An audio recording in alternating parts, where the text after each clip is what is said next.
Olá, está começando mais um De Frente com a Lei. E no programa de hoje vamos conversar com o vereador Eloy Frisso, do PSB, que tratar de assuntos, projetos que já permeiam o mandato do vereador, a quem eu saúdo. O vereador Eloy Frisso, mais uma vez uma honra tê-lo conosco aqui no De Frente com a Lei.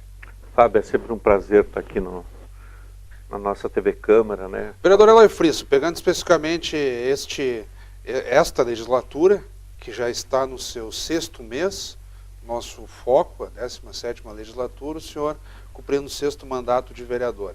Se nós pudéssemos organizar em duas frentes essa sua atuação de abertura nesses meses, tem sido a crítica muito ferrenha às ações do Poder Executivo, aí se aliando ao que o senhor explica do papel de fiscalização do vereador aos atos do Poder Executivo, no caso a Prefeitura, e paralelamente a Comissão de Desenvolvimento Urbano, Transporte e Habitação, da qual o senhor é presidente, e que também faz parte desse processo de fiscalização, muito sobretudo a partir das chamadas planilhas da Visate, em que a comissão procurou fazer um contraponto ao discurso que vinha sendo conduzido pelo Executivo, e que ainda há um imbróglio em torno do valor da passagem de ônibus em Caxias do Sul, pulou de 13,40 para 13,70, continua em vias de questionamento. Daqui a pouco, no que o programa estiver no ar, o valor tenha trocado. Então, ainda há essa dúvida e esse imbróglio no jurídico, no âmbito do município, que a sua comissão também tentou promover o debate. Então, é mais ou menos por aí que tem se dado a sua linha de atuação. O que o senhor tem verificado dessas críticas, dessas pautas que o senhor levanta, no sentido de que a intervenção da Câmara, do senhor ou da própria comissão possam ter ajudado na resolução de alguns dos problemas? Olha, Fábio, a questão principal que me moveu para apresentar meu nome para participar da Comissão de Desenvolvimento Urbano, Transporte e Habitação foi uma definição legal que determina de que a cada 10 anos o plano diretor deva ser revisado. Como diz o Estatuto das Cidades. Né? Isso já previsto no Estatuto das Cidades. Então, nós tivemos nosso plano diretor em 2007, participei ativamente da sua elaboração, fui autor, inclusive, do substitutivo, que foi produzido na Câmara, que é hoje a lei que está em vigor. E o que me movia, principalmente até do ponto de vista de buscar mais um mandato na Câmara, foi poder participar dessa discussão. Na realidade, nós estamos sendo atropelados pelos fatos, né? Em vez de se fazer uma discussão sobre a revisão do plano diretor, nós começamos o ano discutindo corte de verbas do Carnaval, corte de verbas para o MTG, a questão principal que tu levantaste com relação ao Sim Caxias, né? Principalmente as ações do Executivo de destruir um projeto fantástico que vinha sendo desenvolvido, que era o Sistema Integrado de Mobilidade, que dialogava com a ideia de que o transporte coletivo tem que ser prioridade sobre o transporte individual. Então eu vejo que a gente vem sendo atropelado, né, pelos fatos, em razão das ações do Executivo, né? E uma delas muito forte, sem dúvida nenhuma, foi um discurso de campanha que iam fazer uma lava-jato nas planilhas da Visate, né? Só que as planilhas da Visate, para que o nosso telespectador possa compreender, as planilhas de custos do transporte coletivo sempre foram elaboradas pela Prefeitura e não pela empresa. A empresa cumpre um contrato. Ela tem um contrato lá de 10 anos com o Executivo e cabe ao Executivo cobrar o cumprimento desse contrato. Sim. A partir do momento que o município toma a iniciativa de não cumprir o contrato, de não reajustar a tarifa, em que pese ela ser simpática do ponto de vista da população, vai nos criar um passivo logo ali adiante, né, por conta de uma análise simples do contrato, que o município é que vai pagar, em última análise, esse equívoco, né, da atual administração.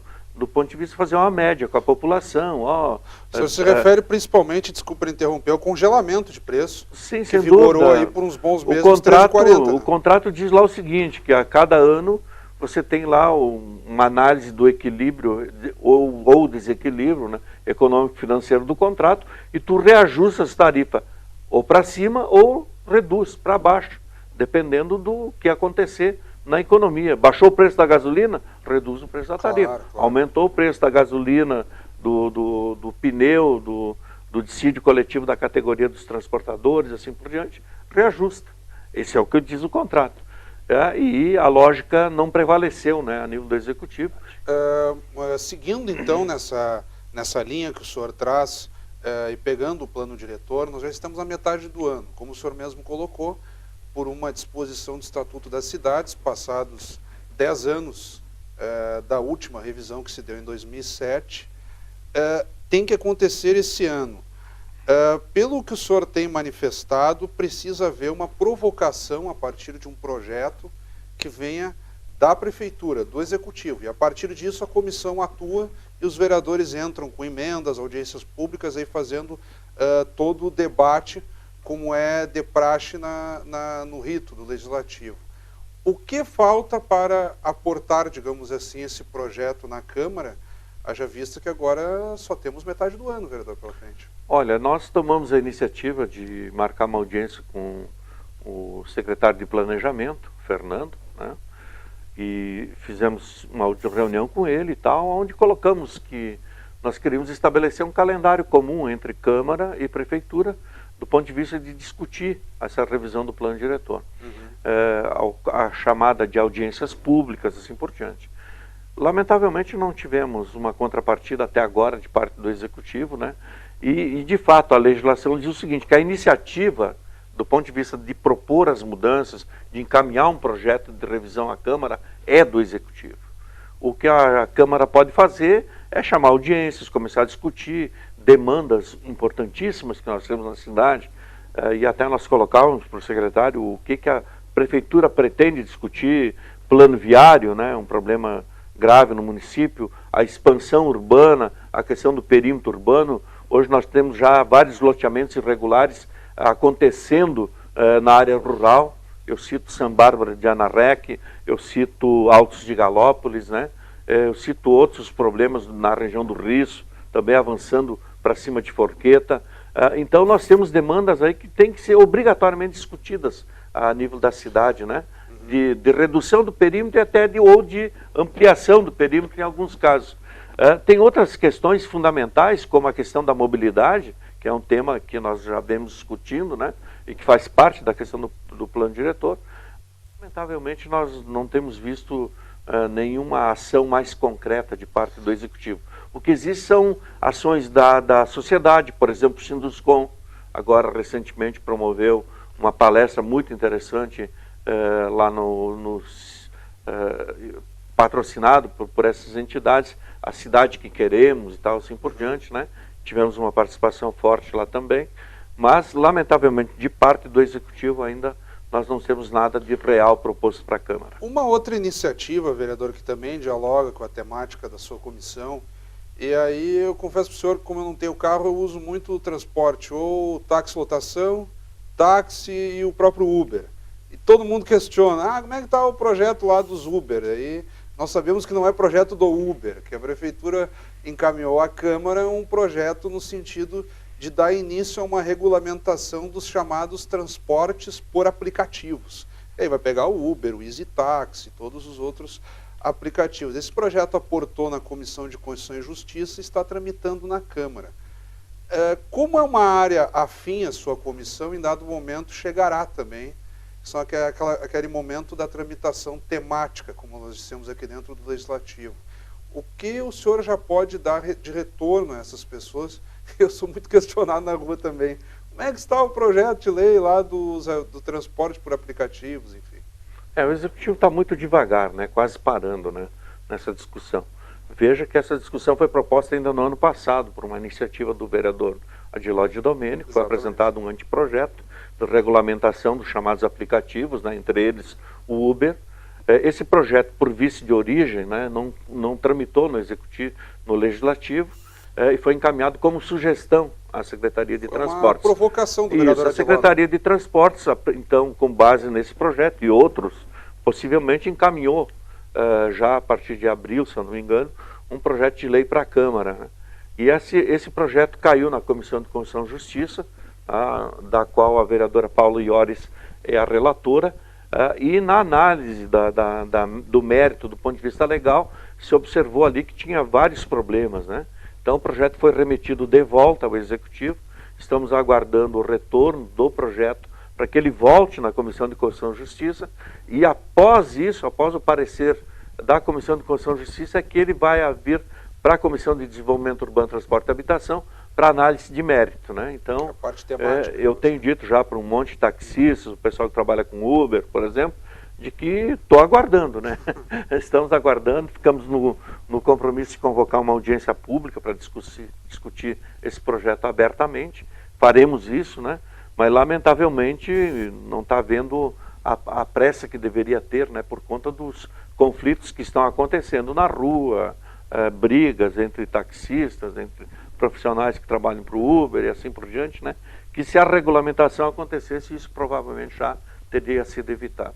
Nessa reta final, gostaria de uma opinião breve do senhor ainda nesse assunto, porque durante muito tempo o senhor participou de debates envolvendo os táxis. Era usa ou não usa a cabine de segurança, e depois a cabine virou facultativa até pela intervenção de alguns projetos, se não estou enganado, com o ex-vereador Zoraide Silva, inclusive, tinha lá um projeto que tratava disso. Aí depois ficou isso, facultativo, quem quiser usar a cabine usa, quem não quiser não usa. Aí surgiu o Uber, aí é uma nova polêmica, vamos aumentar placas de táxis e também permitir o Uber, quer dizer, é sempre uma área delicada e o consumidor, claro, vai procurar aquilo que é mais barato. O senhor, como alguém que acompanha há muito tempo essas discussões no transporte de Caxias, nós falamos aqui do transporte coletivo, agora táxi e Uber. Tem um meio termo, como satisfazer a todo mundo, hein? É muito difícil, né? É muito difícil porque são interesses que estão em jogo, né? Uhum. Todo mundo que lida nessa área sobrevive dela, inclusive meus amigos taxistas, o pessoal que trabalha em Uber. Então o papel que cabe à Câmara aqui é sempre fazer um meio termo, né? Claro. Uma política de bom senso. Eu acho que é isso que nós vamos trabalhar. Eu sempre me lembro que toda vez que tu aumentava o número de placas no transporte de táxi era uma guerra, os né? que estão não gostam. Porque vai reduzir a nossa receita, porque não sei o que, bababá. E de outro lado a população dizendo o seguinte, choveu, não tem mais táxi. Né? Isso aí. Acabou o táxi, né? Então é sempre um meio termo que tu tem que estar sabendo dosar bem, né? E ter, acima de tudo, uma discussão muito democrática, né? Tranquila com a população e eu acho que, em última análise aqui, o que a gente tem que defender mesmo, de fato, é o interesse da população. Uhum. Tá? Tem o interesse particular de cada um, mas eu acho que, acima de tudo, tem que estar o interesse da população e esse é o papel que nos cumpre executar aqui, então, no Poder Legislativo. Nós aqui que tentamos recuperar um pouco das suas intervenções em plenário e também pautas que já dão a dinâmica da rotina da Comissão de Desenvolvimento Urbano, Transporte e Habitação, da qual o senhor é presidente, e que nem sempre quem nos acompanha consegue ter a noção exata de tudo que acontece por ali. Então peço que o senhor faça as suas considerações. Temos muitas dificuldades em Caxias, a eleição que aconteceu no ano passado fez uma revolução na cidade, na medida em que elegeu um projeto ao qual a gente não se sente contemplado, né? E temos procurado combater esse projeto, que é um projeto individualista, eu diria, é um projeto que não condiz com o que a cidade construiu nesses anos todos, mas estamos aqui cumprindo o nosso papel, né? Então, sempre é bom a gente poder ter esse contato direto com o nosso cidadão, né? Com o nosso telespectador, através da nossa TV Câmara, né? E sempre convidá-lo para que continue assistindo, né? As nossas sessões são transmitidas ao vivo, né? Para que as pessoas possam ter ideia assim, do que se debate aqui e se efetivamente nós estamos cumprindo aquele papel que assumimos com a nossa sociedade. Mais uma vez, muito obrigado, vereador. Eu que agradeço. Acabamos de conversar então com o vereador Eloy Frisso, do PSB. Obrigado pela audiência, até o nosso próximo encontro.